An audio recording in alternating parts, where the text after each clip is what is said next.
Министерските ресори се поделени, а персоналните решенија се уште се договараат. Ќе бидат соопштени дури на крајот од денот, кога ќе ги поминат филтрите на партиските органи.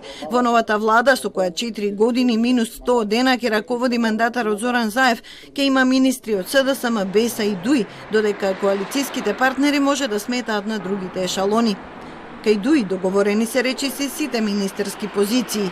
Артан Грубиќ ќе раководи со новото Министерство за политички систем и ќе биде прв вице-премиер, како што потврди за Телма.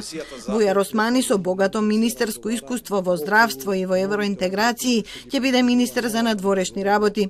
Фатмир Бесими, кој исто така има министерско искуство во ресорите евроинтеграции, економија и одбрана, сега ќе го преземе ресорот финансии. Во животна средина останува Насер Нуредини, а во економија Кресник Бектеши. Во ДУИ се уште се разговара дали Министерството за информатичко општество ќе биде доверено на Шире Телези или на друг партиски кадар. Далеку понеизвестно е во СДСМ.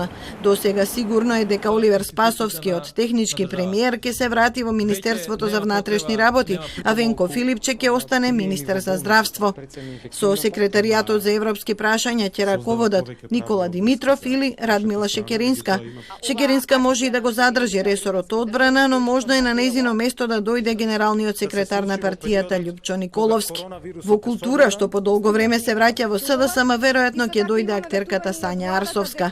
За ресорот образование се подготвува Дамјан Манчевски, откако информатичко општество премина кај ДУИ, додека транспорт и врски треба да го преземе директорот на државни патишта Зоран Китанов.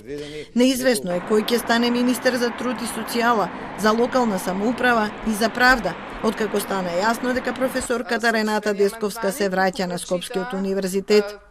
Според договорот во коалицијата Можеме, БЕСА го добива ресорот земјоделство. Партијата за министер го предлага портпаролот Аријанит Хоџа.